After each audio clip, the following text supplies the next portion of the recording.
Magic Secrets. We've got a special guest. Michael's here. We'll begin with the Lord's Prayer. We'll go from there.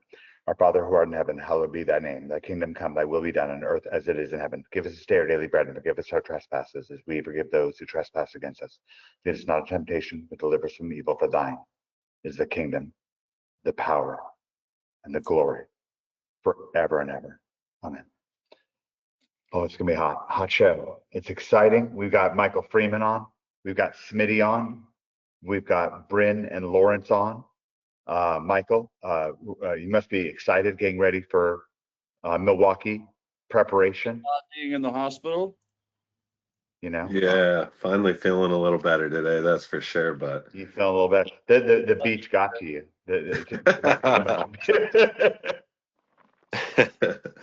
Yeah, I'm really excited though, man. I feel really prepared. The studies on there on health, I've gone over a lot of them, and they just overwhelmingly point to respect. It's just utterly clear. I'll go over it sometime soon, but actually I'll need Bryn and Lawrence. You guys will have to remind me. I'll definitely have to go through the respect case studies from I mentioned it from Blink. Malcolm Gladwell. I went over some stuff from. So I grabbed this book, Talking to Strangers. This book, Michael, this book is great for a business owner from a standpoint. Don't believe in interviews. They don't work. Interviews don't work. Just don't believe it. Like it's just job performance. That's it. Believing anything else, like this goes through how Hitler got interviewed by the elite of Europe and everything. They're like, yeah, great guy. Never mind what he's saying and doing. Just blah blah blah. And a bunch of stuff that went on with the Cuban the Cuban humanitarian crisis and so forth, with us getting infiltrated with spies and stuff like that. They would interview the spies, and the spies were great at giving interviews. But anyways, there's another book called another two books that are really, really terrific by Malcolm Gladwell. He's a science writer, and he gets into some really good studies on some counterintuitive ways that the mind works. And one of them is called Blink, and the other one is called Outliers. And they both point to the same thing. I'll go over the case studies right now, and then I'll go over them in greater depth in OMG, now that we've started that in the early bird, in red carpet. Okay, so in Blink, he says, and this is really profound, said they have love labs at the University of Washington in Seattle, where for 30 years, 40 years now, they have couples come in and they study the couples. And one of the major things that they do, they have a test that they now run. It's extremely effective. Anyone who's worked at Love Labs for a little while can conduct this test. They can do it without any equipment whatsoever. They don't need even the Love Lab itself. They could conduct it in your living room or whatever.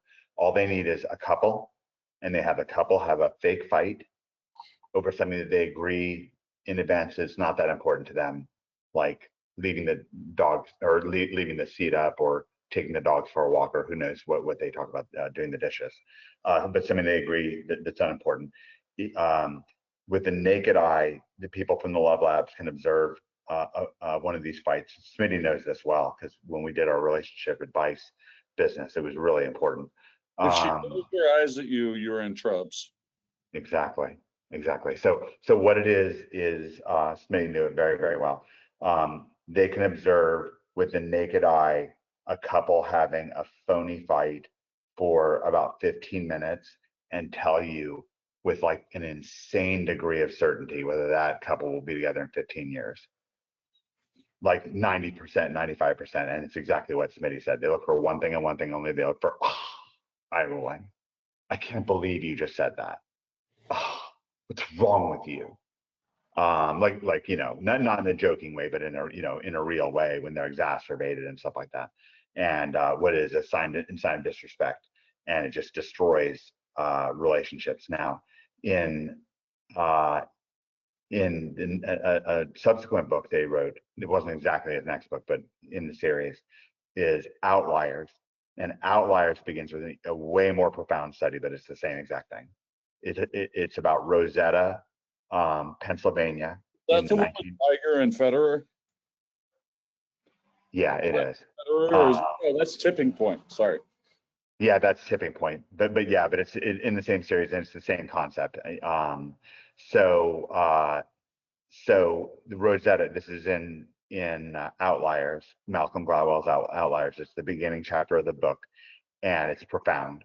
As if what I just said wasn't profound. So Rosetta, Pennsylvania, which is somewhere in between, I don't know, Philadelphia and State College. So it's in the boondocks of Pennsylvania. And scientists started studying this town like crazy in the 1950s because it had no heart disease and everywhere else had all this heart disease. And it was, if anyone remembers, in the 70s and 80s, you'd still hear about, oh, heart disease is the #1 killer. So they would study this town because there was no heart disease. And then they studied it further and there was no nothing. There was no cancer. There wasn't shit. Nobody died of anything but old age in this whole town. And they studied all the conditions of the town. They're like, what is it about this town? It was a transplant town from Rosetta, Italy, from before the war, right? So people, war refugees, had come to America and they had transplanted to this town. But the town in Italy, they had tons of heart problems and tons of cancer. So they were just as screwed as everybody else. And everybody around Rosetta in the region of Pennsylvania, same thing. Normal cancer, normal everything, but people in the town of Rosetta, perfect health, right? And you ready for this? No diet. Smokers, eating food, quote unquote obese, you name it. No problem. No problem. Fascinating. No problem. What was it? Smitty, of course, Smitty said it. It's respect. The town was based. It obviously had some sort of a leader that clearly brought the town together. They should have gone deeper in the study, but they did reflect clearly in the study that the town had this incredible culture of respect for one another. They'd often have 3-4 generations living under the same roof with no problem. Everybody working together. When somebody was down on their luck, nobody got made a big deal out of it. When somebody was up on their luck, he didn't make an overly big deal, but everyone was happy. And just this town of where respect is the rule, and you just have no death from anything other than just very, very old age. And so anything that you do and you think about, and of course we have a wonderful respectful group here. So just keep that in mind, guys. And of course that doesn't mean that we won't have a dip in our health here and there or a problem here and there, but just keep it in mind. Okay, Jeremy Rosa is on as well. I appreciate you guys suffering me for a few minutes.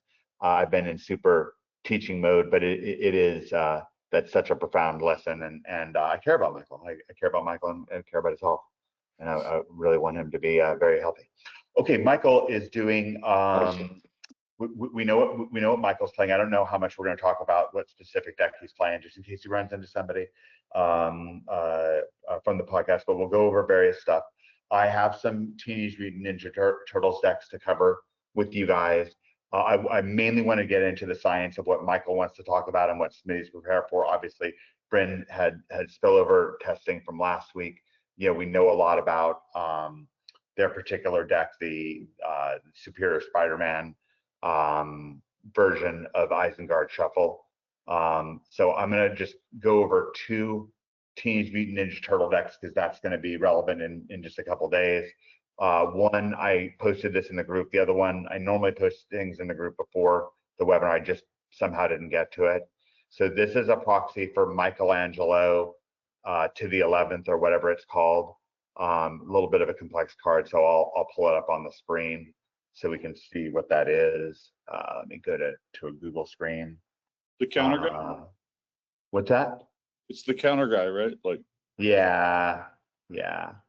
And I don't necessarily have to go on and on about these. Like I can kind of bring these up and then circle around and discuss them later. I don't need to kind of dominate the lead of the webinar, but I did want to kind of get it out there. I know a lot of people are excited about Teenage Mutant Ninja Turtles, which I think is great. I think it goes to I'm very pleased personally with the with these crossovers and how they're doing that. I feel like it's really good for Magic. I'm not going to go on and on into it right now, but I do think it's good for Magic. Okay, here he is. Michelangelo Weirdness to 11. Legendary creature, unfortunately. He's a 1/1, unfortunately. He's legendary, unfortunately. So I'm thinking 3 of them. When he enters, create a mutagen token, which is pretty neat. A mutagen token is a token that you can put 1 colorless into it, tap it and sacrifice it, and put a 1/1 counter on target creature. You can only do that as sorcery.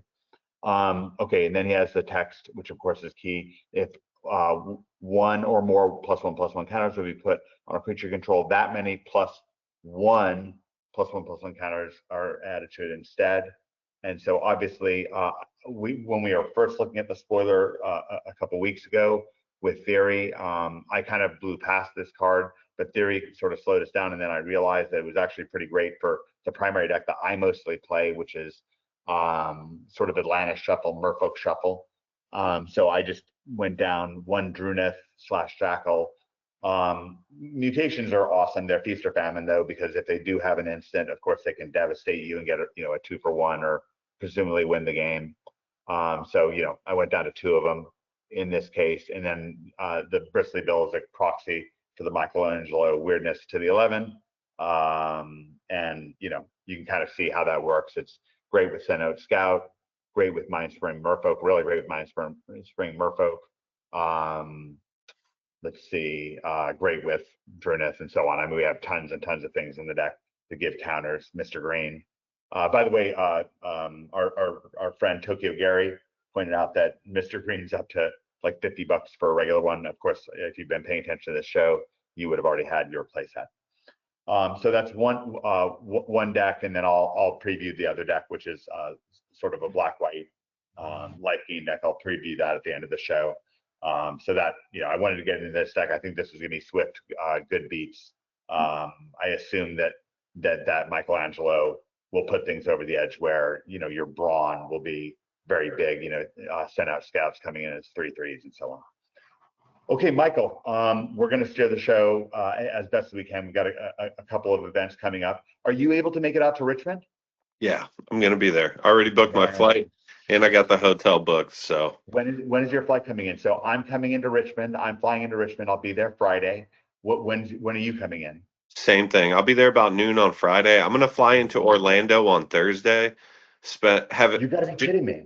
Yeah, no, I'll link up with you. I wanted to just meet up with Gary. Like I love linking up with Gary. Is Gary back by then? Yeah, we're flying out of Orlando, so like if you want to jump on the same flight, that'd be great. Couldn't be better. I actually have something where we're flying. I already have a flight booked, but so to save complications, and I'm pretty elaborate. But you gave me some great ideas with the T-shirts. I'm also going to call some vendors and see what we can do. I'm definitely going to go out and I'll have some cards and hand them out. I'll promote our show and talk about our show a little bit. I have a lot of fans out there. I had ran to a lot of fans out here. So that'll be great. And we have this great podcast at this point, which I'm really, really proud of. Okay, so where would you like to steer the the discussion on the show? What things are on your mind, Michael? So what I've really been thinking of is what the meta is going to be like at this regional championship. Now, the reason being is like you always see these big meta shifts, And I'm not just going to play against normal people in these spotlights. Like this field is going to be tougher because these are all people who've won regional qualifying tournaments, Right. How many people come out to these tournaments? I'm not sure. I'm expecting about 700 to 800 people. With like the RCQs, it really just depends on where you are. I was talking to some people from the New York area. They were getting, 30 to 40 players. The one that I won, I only had 15 players to go through. Yeah. But, it's just really different. And you see like the meta breakdown that Gary's buddy sent in the list, Feeney. Yeah, Michael Payne. Yeah, I was And gonna pull that up. So yeah, I'm scrolling Yeah, through right landfall is now. really on the rise. Like I think you'll expect to see a lot of landfall, which is great for your plan. amazing. Yeah, like me airbending their landfall creatures is just like easy wins. Like Right. So let almost me free. I feel like that matchup is just so, so good for me. One thing pull this to up. Michael Feeney posted this, and Smitty, go ahead. Smitty, you can somewhat lead this part of combine things, please. with landfall deck is um if you happen to get behind in game one, you might want to scoop quickly. If you think you're if you think you're 90+% to lose, because they are very slow live. Like Yeah. they have all the things to do, all the counters to put on, so it's not like they're stalling. It's just they have a lot of shit going on. So That we kind of take for granted on Arena. You know, Yeah. the counter stacks and all that stuff. yeah, What is it? The traveling chocobo and the guy you at the know. RPQ that I was playing in that made top 8 with landfall literally had like in the teens of dice on multiple Earthbender Ascension. He was amazing how fast he played the deck. Like, God bless him. But like, yeah, no, not no. No, I could never. I wouldn't want to have to deal with that. Yeah. I Like, expect to win game one though. I really do expect to win those game ones. They don't really have any interaction to kind of stop me from airbending their creatures for the most part, main board. Um, and I feel like, 100% agree. if I hit two or three of their guys, they're toast. If I hit two of their guys, they're toast. If I hit that first one that they're putting some into and they're, going and using their sack lands to get other lands to put these counters, and I'm just like being patient, I'm just allowing them to do it. I'm like, go ahead, by all means, put as many counters on them as you want. And then I'm going to airbend their creature and they're going to have to start all over from scratch. So I feel good about that matchup. I definitely do. Absolutely. I just think you're going to see a lot of it. And I think you're going to see a lot of Excruciator, which is a deck that I don't understand. Like how they ever beat anything that has any interaction with them, but they do. So Yeah. So that They're not matchup putting is like a together people. 50-50 matchup for me. The Yeah, they're not putting together executioner. a deck list or anything. Should I pull up your deck? Should I build it in front of us? Do you have all the airbender stuff? Probably. If you look up like on a website, just like your regular airbending deck, like my deck is pretty stock. It's pretty stock for the most part. So we If have you what? pull up the Four. World Championship deck, or from the Pro Tour, I'm sorry, the deck that got top 8 at Pro Tour with the airbending deck, like you can pull that one up, and that one's almost like the same thing. I Someone love want to this drop that deck. into the chat or something like that? Yeah, Maybe I Brent. love this deck so much because like I'm airbending my own stuff and just like to be able to play a 7 mana card on turn 3 is like ridiculous. I'm hitting the Bramble Familiar on turn 2. Turn 3, I can float a mana from the Bramble Familiar, airbend Ascension, my own Bramble Familiar, and then cast it for the airbending cost for the second set of the card. And it's like I'm already looking at the top 7 cards and getting any creature I want. Hit a Ang at the Crossroads. It's like, well, on turn 3, I have out Ang of the Crossroads, which is a 5-drop, and potentially, an Ouroboros or something else. It feels really unfair. Like, and that's why I'm playing the deck. Like, a Yeah. lot of these But decks like a feel lot of what you're fair. doing is very disruptive for other like creature decks, right? Like what are the things that you're doing that are disruptive? Oh, I'm using Ang and countering their creatures, putting it in airbend, um, using airbend ascension and bouncing their creatures. Like I'm running seam rip main board. I'm running one main board just to be able to hit stuff like that. But I'm also kind of doing my own thing too, which is extremely unfair. Like once I start hitting, any of the stuff that I'm trying to do to win the game, it seems really powerful compared to what other people are doing. Sure, sure.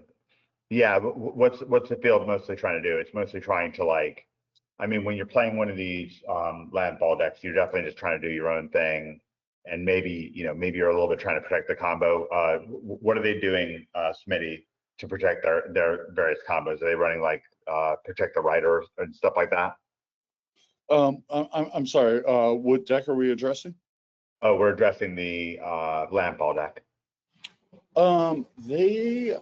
I think they have a couple royal treatments, but like people don't. I don't understand. It's kind of like when they play Town Greeter versus Brand. What's the card? Dredger's Insight? The better enchantment. Yeah, the Dredger's Insight, right? Yeah. I don't understand why people don't play Protect the Rider more. That's my jam. I think it's That's a solid card. Sometimes they'll just attack you with a Lana or Elf, and you should kill it. Like you can't you just cast an instant and make a dude and block a Lana or Elf? like you can play it with World Wagon, which is another deck that's going to be smallly represented, but there's a blue-black version of World Wagon that's really good. It just has, I think it's only green cards or 3 World Wagons. Could be mistaken about that. But Defend the Rider also, his little dude crews guys, and he can crew the Silly Beetle and the World Wagon at like 3 or 4. I think it's like +2. So yeah, as far as landfall goes, I haven't delved deep into what they're doing. As I've mostly been playing Danimator, which is, it's not a free win, so to speak, but like they really have to go off fast to beat you because they can't, they have no interaction. Like Michael was saying, like they just don't interact with you. So you're just like, I'm gonna do my thing. I'm gonna play Bringer. I'm gonna play Myojin. I'm gonna play whatever. Harmonizer, stuff like that. They're just not gonna interact with you at all. Yeah, So, they're trying to do their thing as quick as possible, and if we can disrupt it, our disruption helps us on our way to doing our thing, which is great. Wistfulness just is just, God, Wistfulness is just such a golly jeepers good card. It's also like the difference between Destroy and Exile, because enduring enchantment creatures, they no longer matter if you Wistfulness them because they're just gone. They're exiled. It's not a destroy effect, it's a exile. And the number of times in the deck that I've been focusing on, you can just hard cast Wistfulness and get the double. It's pretty dope. And yeah, so I can't say. I think if I went into the battle with the Danimator, I would have the Yurga. I would have probably like shiitake ton of mushrooms of Turple Orbs and Doorkeepers, because Airbender is really difficult for the deck. And as much as I could jam in there that I thought would be good against Jeskai, because those are the 2 toughest matchups, I think, for me. Bryn can probably, he's played a lot more games than I have with the deck. And like, we're swapping like half a dozen cards in and out, but like it's basically the same idea. You want to play a Cubroid deck until they find an answer for that, and then you want to cast Cavero and fuck shit up with Bringer. Why don't we have Bryn? Why don't you pull up the current version you're playing, and why don't you report the science? Does that sound? Yeah, sounds good. Great. Yeah, Bryn was absolutely the kid in the candy store when I showed him Myojin. Yeah, Bryn's been ballpark like top 300-ish with this deck. Yeah. On Like, what? I can make them discard. Arena, so this again? is I don't great legit science. fair. They have no cards left. What are they going to do? Yeah. Probably the most fun. Let's see. Can I share screen? Let's see, Ren, let's make you a presenter. Yes. There we go. You should be seeing Superior Shuffle, right? Awesome. Great. Yeah. So this is a neat deck concept. The concept behind this deck, it's from Dan, but you just keep going. So with like with Atlanta Shuffle, you get your mana base down and then you protect with counters and Tidebender and stuff like that. Yeah. Right. With this, you keep going. Like if they stop you, it doesn't matter. You know, if they wrath or something like that, doesn't really matter. You just kind of keep going. Is that what it is, Bryn? Yep. And they would need very specific answers, you like kind of there's start some out cards. If you were an Isengard Shuffle deck that didn't care about, you're just trying to rush at people, and then either that works and they die, or then you go to the kind of the graveyard stuff that you have Superior Spider-Man. Yes. Yep. Okay. Talk to us about the math. Yeah. And talk to us about the build. Can you walk us through your card choices? I see you now have Molt Tenders. I think you used to have, and Smitty, you can talk about the card choices and so forth. It's pretty fascinating deck. Yeah, I think the Molt Tenders, you highlighted, Mike, so we were playing them. I highlighted them. That was totally unintentional. Like if they're good, that's great, but I didn't mean to. Yeah, compared to the Pollinator, I like him. It's like, So why is it better? My concern with the Pollinator is it's just sort of standing there and it needs something else to kind of work with. Yeah. And the Molt Tender, we can mill a card and we can use that card as a mana of any color. It's like if let's say we put this on turn one. In practice, you're finding it's better. Yeah. What do you think about that one, Smitty? I'm sorry. What do you think about Molt Tender versus the? That was kind of that Molt Tender's been my jam for a while. In the Reanimator, it just accrues value. It's not a huge amount of value, but it accrues probably on average a card and a half every time you cast it on turn 1 or 2. You're gonna get value from it, and because the mana in this deck is a little tiny bit sketchy, it's not bad. It's just like sometimes the Molt Tender can come through and give you that black that you don't have, as we're a little black light. We don't need a lot of black, but like we're a little black light. What does that Myojin do? I have no idea. I think it's probably my favorite card from this deck. Like Dan and it's candy store. Yeah, I'm like a kid in a candy store. Like Dan and Smitty showed all the way back when we did the original Magic Secrets. Can you pull it up on the screen? Can you highlight it so we can see? Yeah. I literally don't even know what it does. Yeah. Ability to counter, you cast it from your hand. Indestructible as long as you have each opponent. Oh my gosh. Yeah. Wow. Yeah, and I dropped in the WhatsApp chat, I dropped a video, turn 4 against Lessons. I dropped this one from the graveyard. They discard like 4 cards. And bye-bye. I actually played a version with 4, but then we were missing a little bit of kind of like hitting power, so I cut down to 2, and yeah. Okay. Cool. Yeah. That's really cool. You know what I think is so cool about like these decks that you guys build? That's like, yeah, these decks are so cool that you guys have like infinite combinations of these like Ouroboros Cub decks. And I'm going to see a lot of these. I am definitely going to see a lot of these. You're going to be ready. That's why David Mills, my partner, we were ranked number 1 and number 2 in the world in Magic. He would keep us focused on fundamentals and keep hammering on the same decks, and then just refining and learning and refining and learning and feeling like that refinement was making progress, whereas other people feel like they got to find something new every week to feel like they're making progress.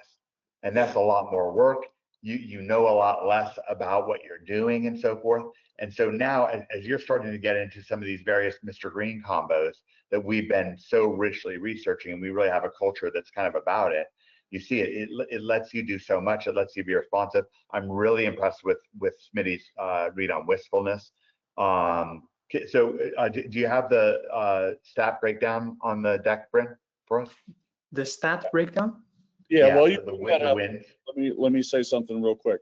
Please When do. Lawrence was kicking my head in the other day, as I had requested, I learned a lot getting my ass kicked because the deck's toughest matchup is probably Jeskai. And so I went So looking. Lawrence just owned you with his Jeskai deck, right? Yeah, there's so many things that you can do to disrupt the deck. Yeah. It was, a pretty stock, I think, Jeskai deck, which is just really, really, really good against this. And so I went kicking around, and that's when I became aware of the 6/6 cat elemental, Urgaba or something. It's not in this particular version. And What is so it? step one, it's Can an we find elemental. it and pull it up? Yeah, it's an elemental. Let me get the spelling for you. It's like a Which 5. card is that? It's a 5-mana 6/6. Let's see. YGR. Oh yeah, the cat. Yeah. And so this really, I think, will What does help this a do? lot against control. Creatures or food artifacts. I've played against this before. I remember it was really bad. As they have to deal with that. Like, they can't just let it sit there. And then you also have the outlet of making the big bringer turn, because the cat can sacrifice your guys if you need to. So if their only outs are Ultima and Wrath, and they've only got usually 2 to 4 of those. And so either this kills them or they Wrath. Now you gain a bunch of life, and they also, Jeskai has a hard time killing you if you're at 27. Their prowess dudes will eventually get you, sure, but like their overall damage sources are Lightning Helix, Jeskai's Revelation, and the prowess dudes in most of the versions of the Jeskai. So if you gain 9 life, it's not the end of the world for them, but like it's going to make it a lot harder for them to kill you and give you more time to recover and come back. And also you have some number of Cavernous Souls that can stop them from stopping you. With Spider-Man, etc. I usually, so I'm, God love him, I'm running 3 Cavernous Souls. Dan was running 4, Bryn's running 2. We've fluctuated plenty on that. I have some of the ones from Lord of the Rings, so I'll bring them out with me when I come out, Smitty. I just got to find them. They look great. They're beautiful. And so I'm sorry if I'm going on and on, but I really love this deck. And also, Michael, if there's any cards you're missing, I'll look through my collection. Just let me know. All right, I'll shut up now. That's cool. This is great science, guys. I'm spellbound. Michael, do you have any questions? I was going to have Bryn play this since it's just great science. But first of all, I want to get through more about the matchups. Yeah, no, I was actually going to send you guys. I don't know if I sent over a list that my buddy is playing. Yeah. He's playing like a rhythm style Cub or Railroad deck. Beautiful. And he runs the Demir guy that's a 8/8 for 2 that can't attack unless you have 8 cards in your graveyard. Have you guys seen that list? Yeah, that list is beautiful. It's wonderful. Oh, it's insane. Yeah, he just rhythms for that guy, and then he uses that guy to rhythm in a Crater Hoof out of the graveyard because you can tap him. Cool. Yeah, it was insane. But I'll So try to cool. find that and shoot that over to you guys. But yeah, this deck's awesome. And I love this because like I don't expect to be surprised by any of these Cub Rhythm decks. Like, I feel like you guys are showing me all the options that you could have for these decks. Like I've seen it all now, Yeah, I think that's a lot of what you need to do is because you got to realize like they can really come at you from different angles. They've probably dealt with some of the same bottlenecks that we have. Maybe not all of them. They may have thought of something that we haven't, Yeah. or maybe deploying something that we've used but is currently on our bench. But hopefully you have some familiarity and it opens you up. Good, Smitty. Oh no, I'm good. Do you and Bryn want to take us through these matchups and explain what we're seeing here? Bryn is the expert here. Okay, Bryn. Yeah, so I guess one of the main matchups, like Mono Green Landfall, I looked at because we have 6 versions of this deck we tested where we took out cards, etc. And I looked through them. We're basically like a 64%. It's all best of ones, so we're at 64% again, like on average against the Mono Green. So whenever I see Mono Green, like I don't mind it. I think the only 2 type of matchups where we're like only 64. What's that? I'm a little surprised it's only 64. Oh, you think Maybe it it was should be because even better? I was playing tired also a little bit. That was my fault. Probably should have been higher. No, I'm sure it's exactly correct. I don't fear that matchup like you said. Yeah, same. Yeah, and that's just best of 1, right? So I'm sure we could up that in like if we did play best of 3. Yeah, there's 2 matchups where like I don't see the sideboard like what we need, but we would need one if we're playing this type of deck. It's against Jeskai, which we're not a favorite against, and then like decks that could basically like mono red or Boros that can win in 3 turns or 4 turns for the most part. Those decks we're not favored against. Like Michael Freeman style, like Yeah. really aggressive. Yeah, and the band air bending is annoying to play against. Like if it interacts, it's like, come on, dude.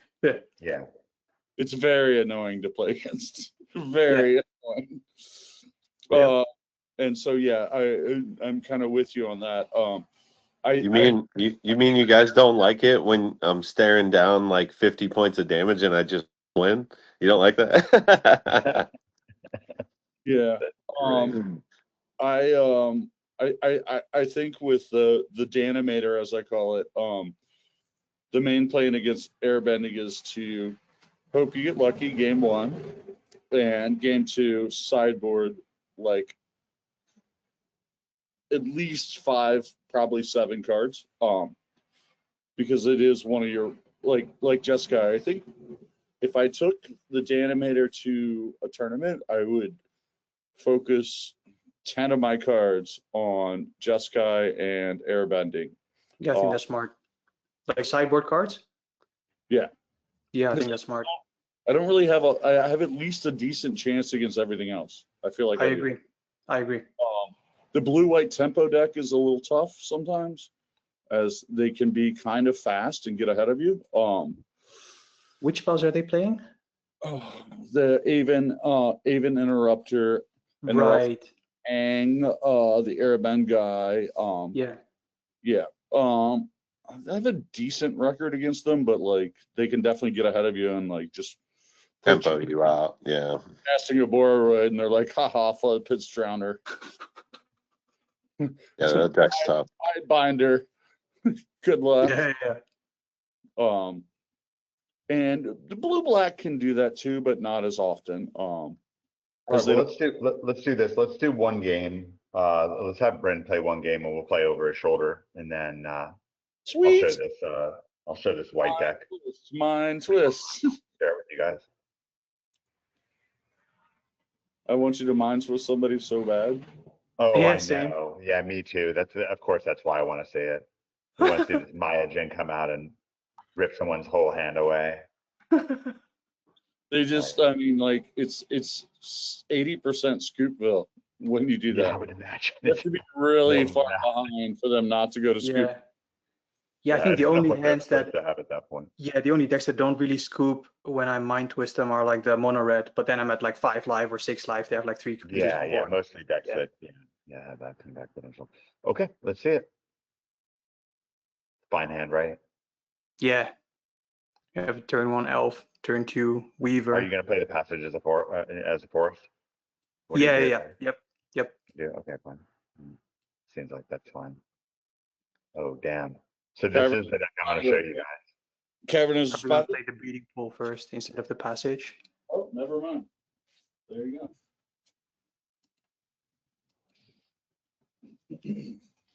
Yeah, so I'll be talking to you guys about a life gain deck that actually does play those what are those things are called? Vanguards. Can be a You probably should real attack. potential deck for Richmond. You just need to not die here. Yep, I agree. Yeah, and then we have the wistfulness. Like if they have the sheltered by ghost, we can get stuff back. Yeah, Shelter the Guy by Ghost is so important for them. Yep. Can you use the Cavern of Souls to power the Wistfulness ability? Yes. Yeah, you can, obviously. Yeah. Okay. Yes. Cool. Yeah, unless we go multiversal passage for blue, but or starting town.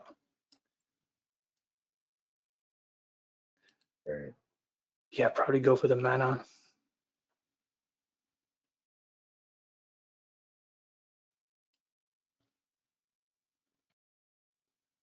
What's interesting is he could have blocked that Vanguard. Right, so that he doesn't. It could have really been devastating for the guy. I thought of it at the time. I didn't really Interesting want to say anything. for the life But gain, right? really, you see how it really would have screwed him, probably. We don't know. He maybe had another creature, but then, anyways, I like that. I haven't thought it was like the first time it crossed my mind, but I like it very much. yeah, because you're gonna play. It doesn't really change your math. Anyways, whatever. We'll see. You're gonna play an Ouroboros next turn anyways. Like, And, if he doesn't have a sheltered, I don't know how he beats the Roid. Yeah, and even if he And- has a and you shelter, have we have the wistfulness. wistfulness, so we can take it back. Yeah, this should be Anyways, blowout. yeah, he's not. This isn't his. He's not living his best life right now. He should have attacked with that Leonin. Yeah, I agree.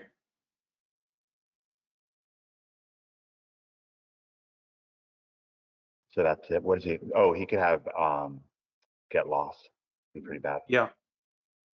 Interesting. what are you The gonna 2 do? mana open. No. Just don't die. You'll be fine.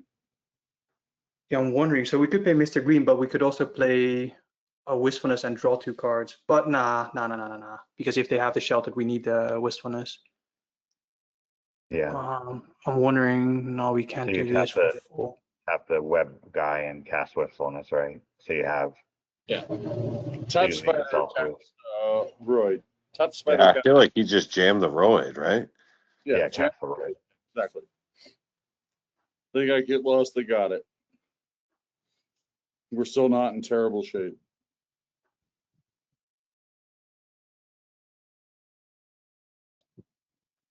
Doesn't look like they got it. Yeah, he doesn't have to get lost.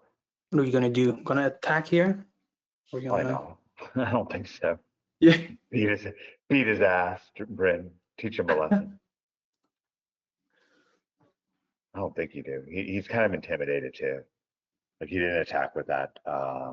Whoa! The Vanguard? Why we no attack? Are you serious? Oops. It's okay. You wanted him to attack? I think that's crazy. Oh, just to get his life lower? You're afraid of him having the ley line? Yeah, Johnny is like not a concern at this point. Ooh, So you we're still in good shape. get the shelter by ghost. Well, I think he's fine. He's not. Okay, now we See, can. now your spider can block the 2/2 and 2/2 can't attack. You do not want that to attack, right? Yeah, you can raw dog the wistfulness now, and you're pretty golden.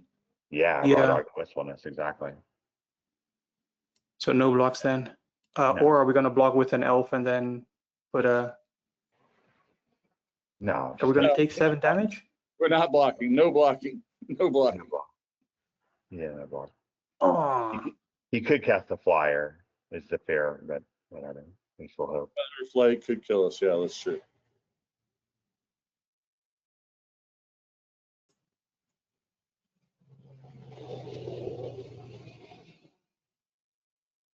Man, That's this is a big. good point. Feather Man, ridiculous. jeez, what a play. Probably a land. Which one? Starting Sanctum. Oh yeah, starting time. Yeah, starting time, of course. Probably cast. The botanical sanctum, right? Yeah.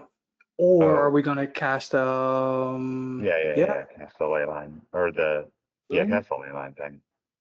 Should we do the You can botanical you can hard sanctum? cast the Ley Cavern and cast the ley line. Interesting. Yeah, And then cavern, cavern that's for what? For Spider. human probably, or no? Or what? Spider. Sweet. Oh, I see what you.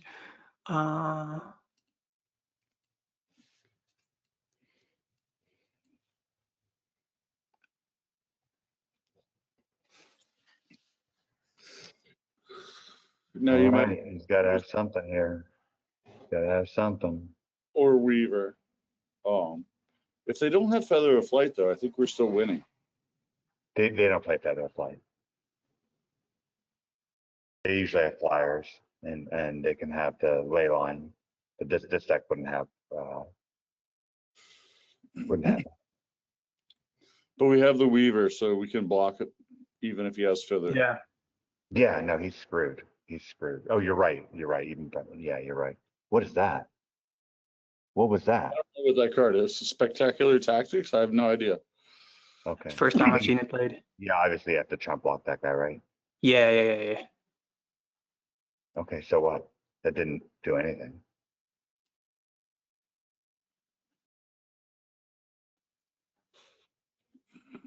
All right.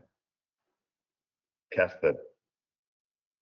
Wait. Oh, we didn't make it so we can cast the Lord of Baelmark. We're a little silly with our mana. Obviously, we instead of Spider, we should have made it Avatar. But that's okay. What does he do here, Smitty? My bad. No, it's okay. If he casts the Baelmark, he can get his guy back automatically. Or maybe just hard cast Wistfulness. Yeah, I think you cast the Wistfulness and then go get a land, right? Can you get like a black mana source and put it on the battlefield for next turn? Yeah, do that. If you have time. If you don't, it's okay. It's hard to do all at once. We understand. Oh. That's Oh. cool. And I'm yelling at you bad directions, apparently. My bad. Wow, this guy's in trouble. Yeah, You I'm really wondering see what the to late game potential of this deck. discard. We're probably gonna discard the Sanctum. I discard something you can get with maybe discard the No. Baelmark. Yeah. Okay. Yeah. It discarded it Discarded the automatically. right card. Yeah. It discarded it automatically. Yeah, just Let's see. Are we gonna? No. Probably not attack. I don't think so. Oh, yeah. Yeah, or Going maybe with it. Yeah, I'll probably do this for black and then make it tapped. Whoa. Yeah. Just so we have 2 black. All right, let's just see what this guy's got. He's kind of flooded. He can't really attack in. See, what do we have in the graveyard? Yeah, I'm wondering like if he has another shelter, we just possibly get something back from the graveyard. Yeah. Yeah, another shelter would be bad, but Okay, he doesn't got have ping Channel. lands. Yeah. and he doesn't have starting town. Look at this genius. No starting towns over here. 13. Can we just double block with these and just get rid of the Yeah, primate? take him out. 14 damage. Take him out. Block him with those 2. That's great. Good block. Great. Okay, and then what? Smitty, what does he do here? We could Spider-Man. go formidable speaker, discard this land and go for something, a creature. Hold on. Yeah. Look at Essence Chandler. Click on Essence Chandler. Mm-hmm. Okay, it's just a back cleric. All right, cool.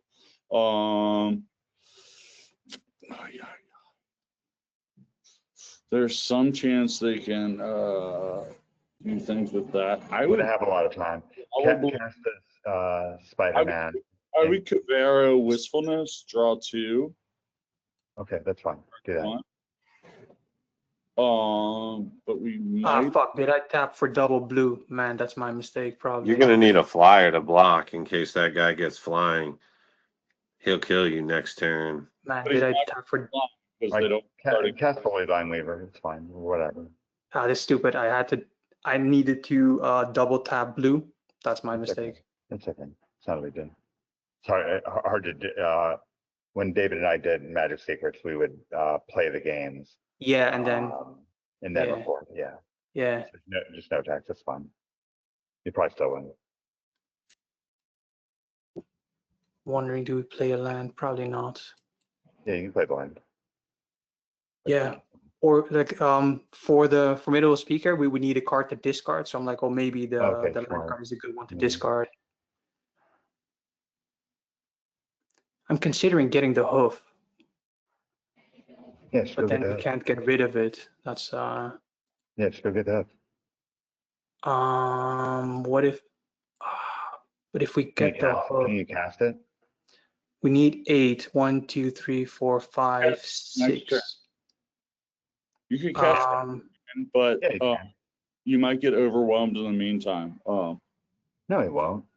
So what should we cast? The Royd is going to give them all +8, +8. Cast the elf and the speaker and play the land. Yeah. But if we play the speaker, then we would discard the land, or do we discard the? You discard Spider-Man. You need to play that land. You need to play that land. It's important. You play it. Get the hoof. Yeah, discard that guy. Get the hoof. There you go. Play the land. Be done. Oh, we don't attack here, right? Yeah, no attacks. Don't rip a multiversal passage, sir. Right. Yeah, if he does, he's got it. Rip, yep. If he has a pain land, yep. There we go. Hey, we won. There we go. Great. Some tight navigating, but we got there. We won. Okay, well that's a perfect setup of the deck that I wanted to show you guys. So let me do this. It's also just fun. I mean, isn't it just fun to have friends? That's why we made this show. It's just such a cool idea to have friends in these days. I agree. Okay, so let's see. My favorite podcast of all time was called Only Friends. Great name. That's a great name. Okay. Yeah. So here I was trying to put together Michael's deck, but let me. It was so good. Expedience. Yeah, that was I think that version was nice. Tokyo Gary's on. I'm glad I checked at the very end. So how is this guy getting to Mythic playing mono white and not having starting town or multiversal or crazy, right? Let me show you guys what for the channeler. Like if for no other reason than the channeler. Like just have starting. I agree. Yeah. Probably the same reason as why they play like the town greeter instead of the dredger's insights. Thank you. Instant validation from Brent. Thank you. Yeah. Love you long time. Okay, let's see. Yeah, the tough thing about playing my deck on here is like when you're gonna beat somebody and they're just sore about it, they'll just pass the turn and let you do your combo a million times and actually kill them. You know, it's like the worst. It honestly is the worst. That's like why I haven't been jamming so much, because that happens so often on here. It's the worst. It's the worst. Okay. Thanks before they concede. Yeah, they will not concede. They'll just pass the turn and let you do your thing. Wow. So there's a new turtle. Let me find it. TMNT Spoilers Magic. Oh, Trauma. Dimensional Web Watch. Trauma. You're playing that for me, right?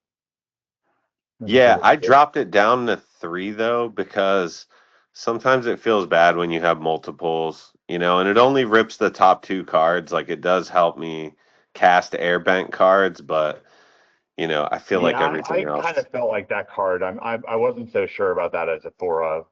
Yeah, no, definitely had to shave one. The guy dropped it on turn 3.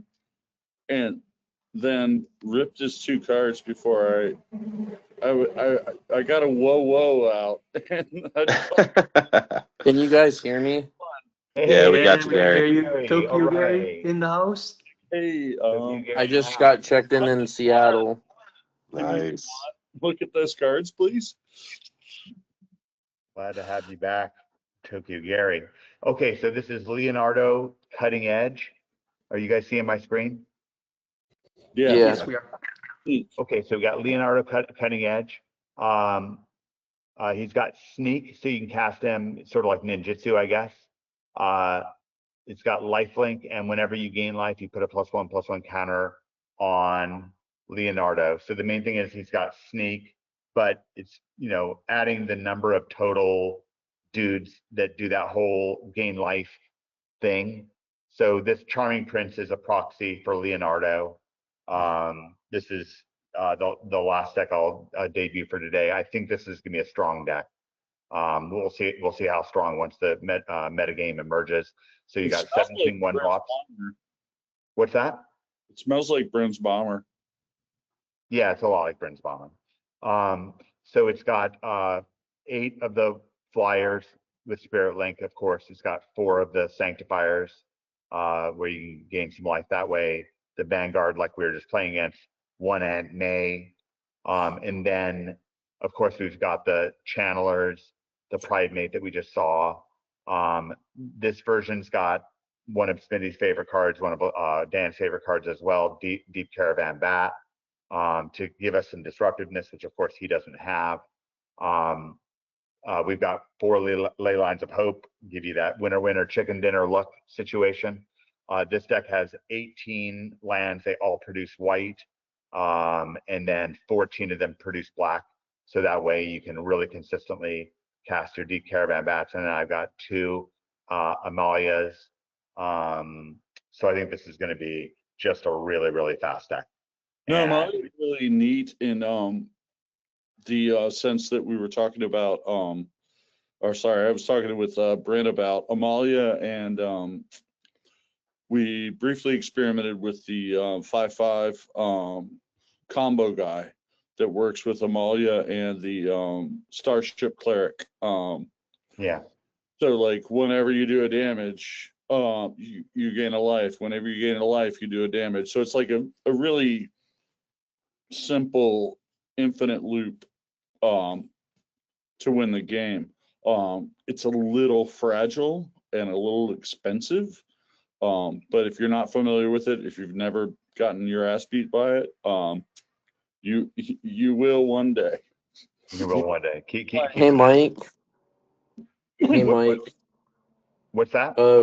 For that mono, for the black white deck that you have on the screen right Yeah. now, another card that's good for that is from Bloomborough, which is Dewdrop Cure, where you return 2 target creatures with converted mana cost 2 or less from the graveyard to the battlefield. Yeah. And it's also gift a card. If you give your opponent a card, you get 3 creatures back. So the idea is to give them a card and then bring back Deep Cavern Bat so you can take the card. Yeah, that's cool. Are you not? Is there a reason why there's no Clarion Conquerors in this deck? Like, is there something? Should be. There should Yeah, be. like I feel like that's a card that's like a must. Like you just have to stop the cub. Okay, great.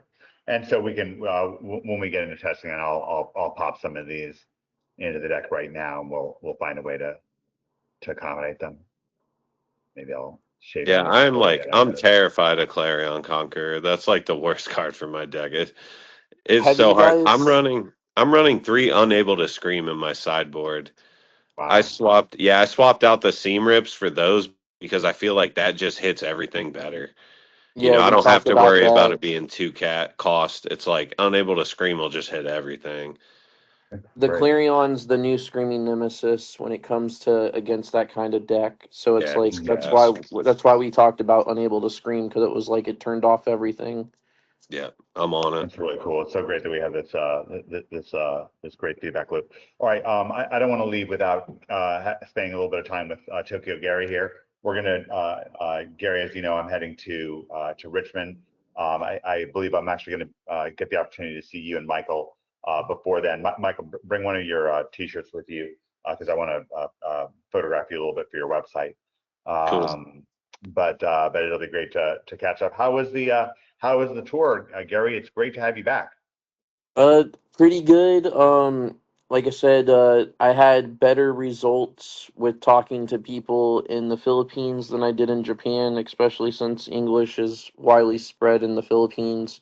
The people I met at Eternal Weekend invited me to their shop in the Philippines, so I got to meet the owner, Richmond, and his wife, and then they just opened up a second store, and then I got to play, for a couple weeks, did a couple drafts with Lorwyn Eclipse, 3-0 to draft the first week I was there. It was funny. And then got to play a few events, not too much, just because I was trying to juggle around the schedule. Yeah. I did like too many trips in the Philippines. I went and saw my extended family in Iloilo, and then I went to Davao my last 5 days. How do you travel in the Philippines? Is it like boat, plane? Like, So they actually have a train system in Manila. So the funny thing is my sister-in-law was like, she made fun of me because she told me I was more Filipino than her because I already had the Metro card for the train. Hey, you had it all ready to go. Yeah, and she's like, I've been here in Manila from Iloilo for a year and I still haven't got that train Metro card, and you already got it. But no, I'm excited for this weekend for sure. Freeman and Feeney both have been working with me, and then I feel a lot better thinking that we found a new deck for me because it's definitely changed my perspective on the game for sure. Yeah. We did learn some new interactions with the deck. are you running airbend too? So the thing is me and Feeney talked about it. The cool thing is we can actually play Ing in that deck as like a lethal hit. Like it costs one less on our turn because of Momo. So it's like if we have lethal, we can airbend their card to stop and kill for lethal. I got you. So, So you're doing the Momo deck. I love that. Yeah, that so Jeskai deck was mean. yeah, Deck's I good. mean, I've been on. Yeah, like I'm not even playing Boros. I'm playing a Jeskai tempo with Shiko. Like I said, there's we even play Spider Gwen because Spider Gwen costs one less because she has flying, and that's been pretty busted with Momo because it's like they just don't see it. And I'll put in the group chat, but I literally swung for 14 on turn 3 with a double tentacles on Nova Hellkite with Momo. Fun. Mhm. That's really fun. I remember when you first posted that deck.